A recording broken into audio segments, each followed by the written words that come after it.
Hello everyone, एक बार फिर से आपका स्वागत है हमारे इस चैनल पर। आज की इस वीडियो में हम आपके साथ डिस्कस करने वाले हैं वेयर हाउस के बारे में कि वेयर हाउस क्या होता है और वेयर हाउसिंग की ज़रूरत क्यों पड़ती है।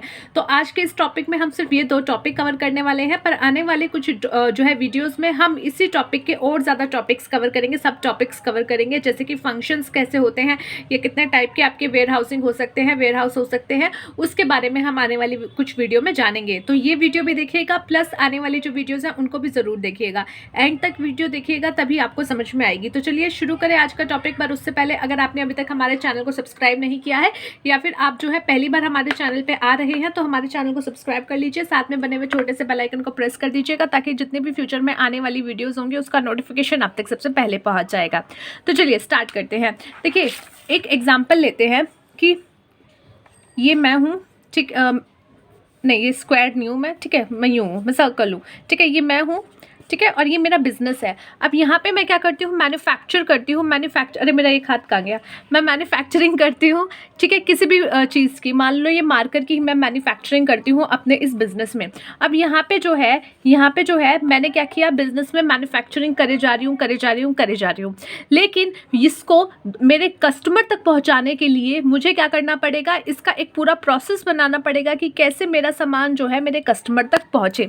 अब ऐसा तो है नहीं कि किसी एक कस्टमर ने जो दिल्ली में बैठा है और एक चेन्नई में बैठा है, एक मुंबई में बैठा है, मैं दिल्ली में हूँ, मेरी मैन्युफैक्चरिंग दिल्ली में हो रही है मार्कर्स की।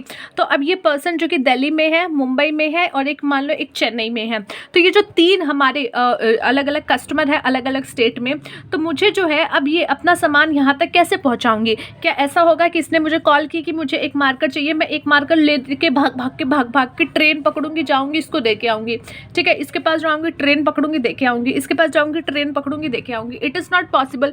यानी कि जब मेरा माल जो मैं बना रही हूँ मेरे कस्टमर तक पहुँचाने के लिए एक पूरा जो है सिनेरियो, एक पूरा सिस्टम हमें बना करके रखना पड़ता है। अब ऐसा भी नहीं है कि जो इनके पास की शॉप होगी उस हर शॉप के पास जा करके मैं अपना माल भरवा दूंगी। तो यानी कि अब हम क्या करेंगे कि जगह जगह जो वेयर हाउस खुले हुए होते हैं, चाहे वो अपने खुद के पब्लिक हो या फिर प्राइवेट हो, यानी मैंने अपना पर्सनली खोल रखा हो या फिर पब्लिक का कोई यूज़ कर रही हूँ, तो उन वेयर हाउसेस में जाकर हम क्या करेंगे, थोड़ा थोड़ा माल भर देंगे। यानी कि ऐसी जगह जहाँ पे हम अपने गुड्स को, अपने जो भी हमारा सामान है उसको जा कर के स्टोर कर सकते हैं, ताकि जब भी जिस भी कस्टमर तक उसकी अवेलेबिलिटी पहुँचनी हो वहाँ पर उसके लिए थोड़ा सा कन्वीनियंस हो जाए। जैसे दिल्ली में जो है काफ़ी जगह डिमांड है, तो मैंने क्या किया कि इसमें 10-12 जगह जो है, दिल्ली की जो 10-12 जगह मेन पोश एरिया है, कोई भी एरिया है, उसमें एक वेयर हाउस जो है वेयर हाउस में अपना माल पहुंचा दिया। अब जैसे जैसे जो डीलर मुझे कहेगा तो मैं उस वेयर हाउस से डायरेक्टली उसको जो है अपना सामान उठवा करके दे दूंगी। तो यानी कि मुझे जो है एक एक प्रोडक्ट बेचने के लिए जाने की ज़रूरत नहीं पड़ेगी। एक ऐसे सिस्टम बना दिया, एक ऐसी जगह बना दी, जगह जगह जहाँ पे कुछ सामान हमने स्टोर करवा के रख दिया, तो उसके आसपास के जितने भी मेरे लोग होंगे, यानी कि जो भी डीलर होंगे, उसको अगर सामान चाहिए होगा तो उसको पहुँचा दिया जाएगा, एंड देन वो कस्टमर तक पहुंचने के लिए थोड़ा सा कन्वीनियंट हो जाएगा। तो वेयर हाउस का मतलब आपको समझ में आया, आई होप कि क्या है, एक ऐसी जगह जहाँ पे अपने आप गुड्स जो है स्टोर करके रख सकते हो, ताकि आपके जो कह सकते हैं कस्टमर है या फिर जिनको वो खरीदना है वहाँ तक वो ईजिली पहुँचाया जा सके, आपको कन्वीनियंस हो सके अपने माल को उन तक पहुँचाने में। तो चलिए थोड़ा सा इसको अच्छे से पढ़ते हैं। वेयर हाउसिंग क्या होता है? Warehousing refers to the activity.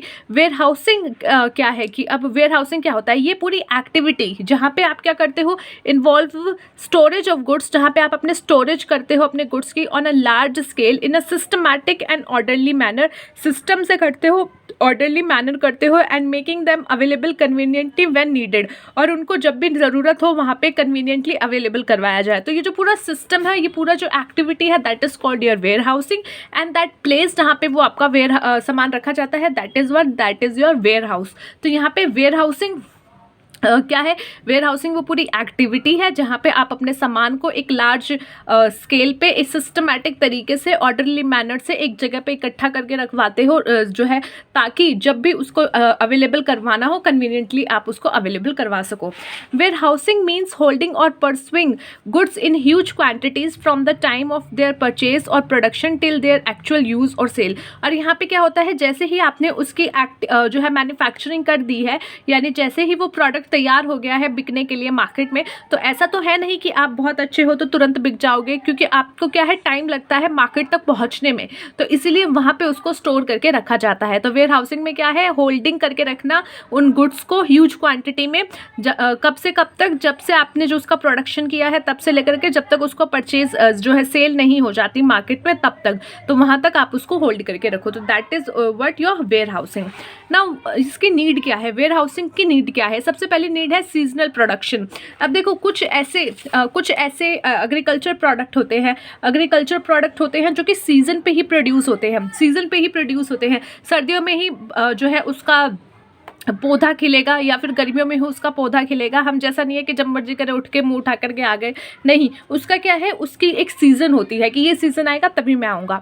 तो इस सिचुएशन में क्या है कि आपको जो है, आपको चाहिए तो ये पूरे साल, आपको जो है पूरे साल इस प्रोडक्ट की डिमांड है, पर ये जो प्रोडक्ट है वो बनता कब है, कुछ सीज़न में ही बनता है, सीज़न में ही इसका प्रोडक्शन होता है या सीज़न में ही इसका जो है आप कह सकते हो कि ये बनता है। तो उस सिचुएशन में आपको क्या करना पड़ेगा, आपको इसको संजो कर रखना पड़ेगा, ताले में बंद करके रखना पड़ेगा। तो उसके लिए आप क्या यूज़ करोगे, वेयर हाउस, कि अब इसका प्रोडक्शन हुआ है तो आप इसको अपने पास रखो ताकि पूरे साल तक आपको जो है ये अवेलेबल हो सके। तो वेयर हाउस में इसको स्टोर करके रखी जाएगी ताकि पूरे साल इसकी अवेलेबिलिटी बन सके। तो उस सिचुएशन में अब यहाँ पे जो है, यहाँ पे आप देख सकते हो क्या लिखा है, एग्रीकल्चर कमोडिटीज़, एग्रीकल्चर की वो कमोडिटीज़ जो कि हार्वेस्ट होती है यानी उगाई जाती है ड्यूरिंग सर्टन सीजन, कुछ ही सीजन में, पर उनकी कंजम्पशन जो है वो क्या होती है, पूरे साल होती है। तो इसीलिए यहाँ पे जो है एक प्रॉपर स्टोरेज की या फिर वेयर हाउसिंग की ज़रूरत होती है ऐसी कमोडिटीज़ को संभाल के रखने के लिए, अपने पास जो है इकट्ठा करके रखने के लिए। तो क्या है कि जब भी उसकी रिक्वायरमेंट होगी आप उसको सप्लाई कर सकते हो। ये तो बात हुई सीजनल प्रोडक्शन की। हो सकता है सीजन डिमांड भी हो।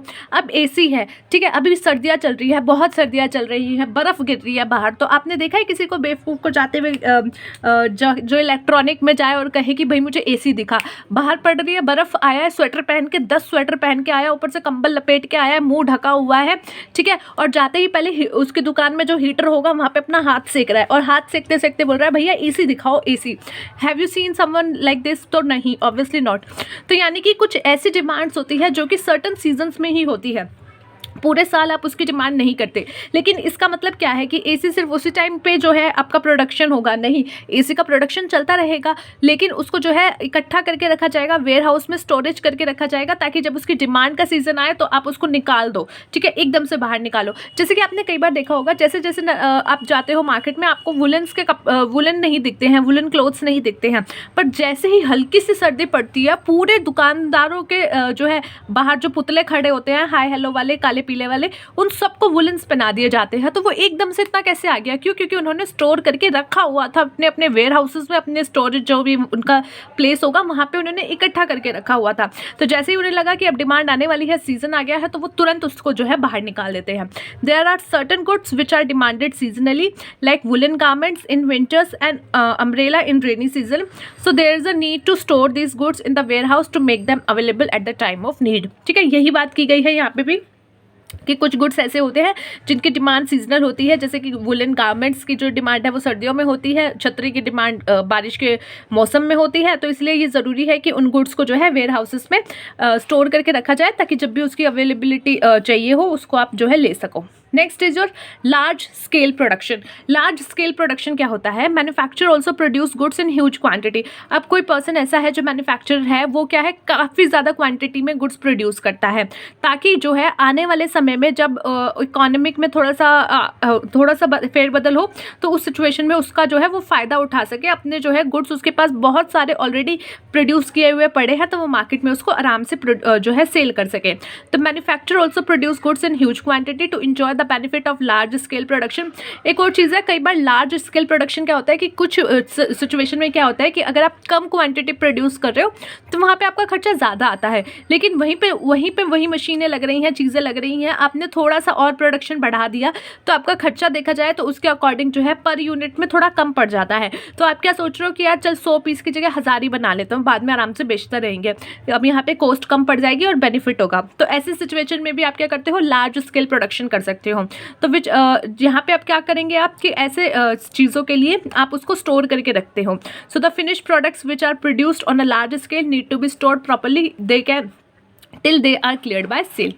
क्विक सप्लाई का मतलब क्या है कि अगर आपको क्विकली सप्लाई करनी है कोई चीज़ें, goods are produce at some specific places but are consume throughout the country. अब देखो क्या होता है, कुछ गुड्स ऐसे हैं जो देश में सिर्फ एक ही जगह बन रहे होंगे, 2 ही जगह बन रहे होंगे, या फिर कुछ जगह बन रहे होंगे। जैसे बहुत सी चीज़ें ऐसी हैं, मैंने अपने घर के आसपास कुछ ऐसा नहीं है कि जहाँ पे अमूल का जो है दूध का प्रोडक्शन जो है वो पूरा पैकेजिंग वगैरह सब हो रहा हो।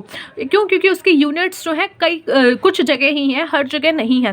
बट अगर आप अपनी गली में देखो, अपनी गली से बाहर देखो, उनकी अपने नुक्कड़ की शॉप पे देखो, तो वहाँ पे क्या है, ये अमूल दूध का जो पैकेट है, जो उसका पैक है, वो आपको हर शॉप पे मिलेगा। ऐसे ही जो दूसरी कंपनीज के प्रोडक्ट्स है खाने पीने की, वो आपको हर शॉप पे मिलेंगी। क्यों?